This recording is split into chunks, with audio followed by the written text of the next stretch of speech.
ناظرین کرام اور سامعین کرام، دنیا کے تمام مذاہب میں ایک بات مشترک ہے، وہ ہے انسانیت کی خدمت۔ مجھے کچھ خبر نہیں تھی، تیرا درد کیا ہے یا رب، تیرے عاشقوں سے سیکھا تیرے سنگ کے درد پہ مرنا۔ اللہ تعالیٰ قرآن پاک میں ارشاد فرماتا ہے،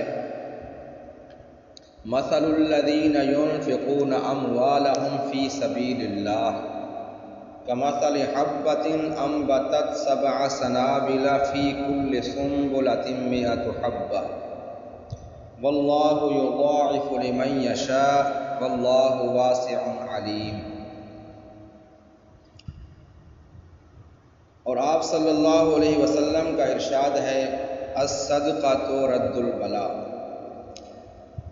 جو آیت کریمہ میں نے تلاوت کی ہے، اس میں اللہ تعالیٰ ارشاد فرماتا ہے، جس کا ترجمہ ہے، ان لوگوں کی مثال جو اللہ کی راہ میں اپنا مال خرچ کرتے ہیں، مثال ایک دانے کی ہے۔ آگے ارشاد فرمایا، ایک دانے سے 7 ٹہنیاں نکلتی ہیں اور ہر ٹہنی پر ایک گوشہ نکلتا ہے، اور ہر گوشے کے اندر اللہ رب العزت نے 100 دانے ڈال دیے ہیں۔ ایک دانے سے اللہ رب العزت 700 گنا بڑھا دیتے ہیں۔ اور آگے ارشاد فرمایا، واللہ یضاعف لمن یشاء، یہ آخری حد نہیں ہے، اس سے زیادہ اللہ تعالی عطا فرماتا ہے۔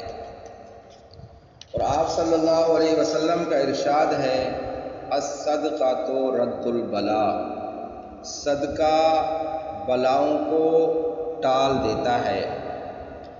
اور ایک اور مقام پر آپ صلی اللہ علیہ وسلم نے ارشاد فرمایا اور قسم کھائی کہ صدقہ کرنے سے مال کم نہیں ہوتا۔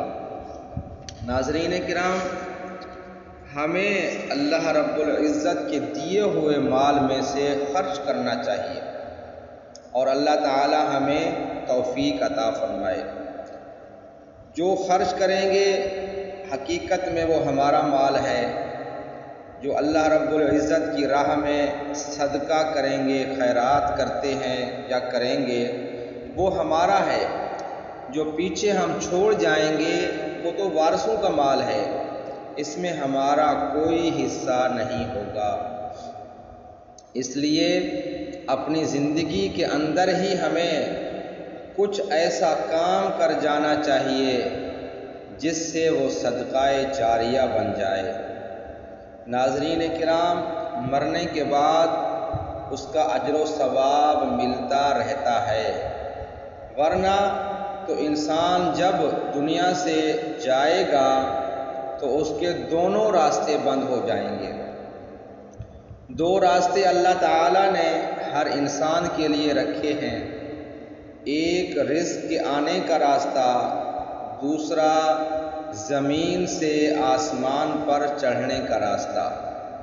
جب انسان فوت ہو جائے گا تو رزق والا راستہ تو بند ہو جائے گا، لیکن اگر صدقہ جاریہ کیا ہوگا تو نیکی والا راستہ آسمان پر چڑھنے کا وہ کھلا رہے گا۔ اس کے بعد اس کی نیکیاں اس کے نامہ اعمال میں لکھی جاتی رہیں گی۔ ناظرین کرام، ہمیں کوشش کرنی چاہیے کہ ہم کچھ اپنے مال میں سے حصہ نیک کاموں کے لیے متعین کر لیں۔